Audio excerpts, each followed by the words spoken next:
Were you satisfied with the judge agreeing with this today? We were satisfied with the judge agreeing with it. I can't tell you how many hours of work Detective McKenzie has put into this, how many hours we have spent with the victim and her family to reach an agreement that brought her some measure of peace and allows her to move forward. Did Bobby George get off easy? No, he'll be a convicted felon for the rest of his life. So no matter what he does, no matter where he goes for the rest of his life, he'll be branded a convicted felon. Additionally, if he were to commit any offense like this again, it enhances the crime the next time he does it and allows for even further sanctions. And Jane, and again, because some people said he was facing attempted murder, now Mhm. it's the 1 felony 5, but Mhm. you believe that's strict enough for this case? I believe that he is a man who abuses women.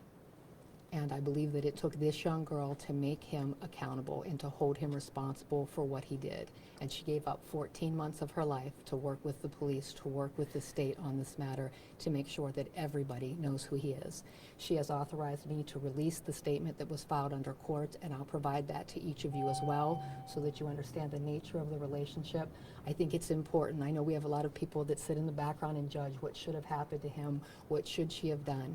If you've never been in the position where your entire life is subject to criticism and ridicule and abuse, it is hard for anyone to imagine what that young woman has gone through, not only during the course of the relationship, but in the 14 months that have followed. And so we take very seriously, what are we doing to her?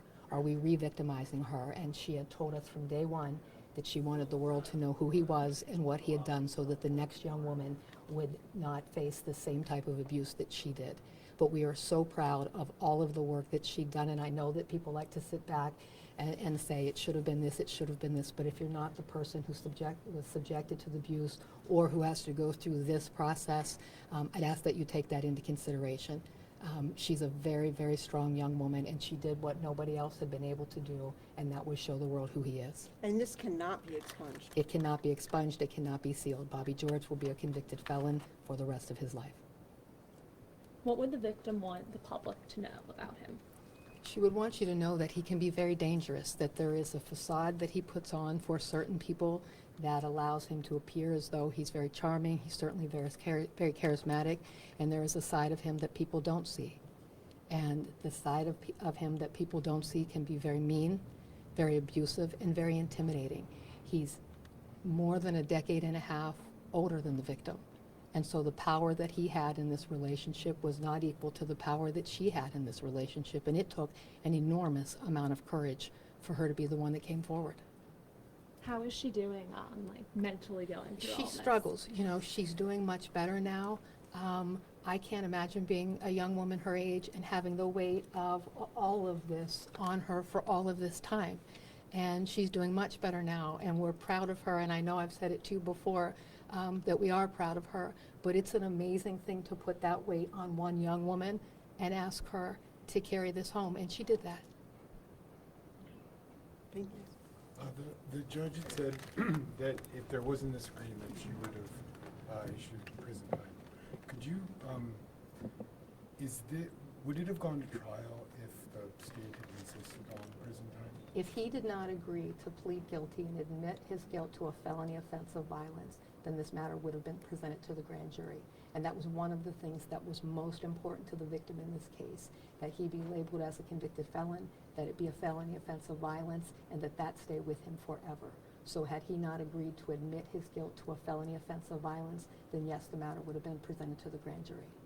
And the defense was critical of the Cleveland police, or the Cleveland prosecutors. Mhm.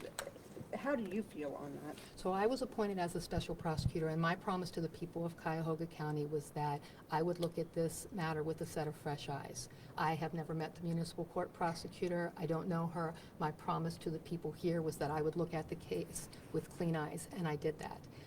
I can tell you that this detective, Detective McKenzie with the Cleveland Police Department, never gave up hope on this case, never gave up hope on the victim, and you all should be proud to have her. It would have been very easy in a case where somebody has so much influence and so much power to allow her to be intimidated, and she wasn't in this case. Thank you. The judge indicated that if you guys hadn't had an agreement in Mhm. place, she might have sentenced him to prison. Mhm. Do you think that you guys want? Like, can you just kind of go Do I over- think that would have happened? Yes. I think if the matter had gone to trial, he would have been convicted. But one of the things that we have to be mindful of is what else do we do to a young woman to get to that point? And sometimes that gets lost. It makes these crimes a little bit different than drug crimes or crimes where there's not an actual human being that has to go through this for another 6 months, 12 months, 18 months, and put her life on hold to do this. So do I think he would have been convicted at trial? Yes, I do. But I also have to balance what additional harm we inflict on somebody who did absolutely nothing to deserve it. Thank you. Thank you so much. Thank you.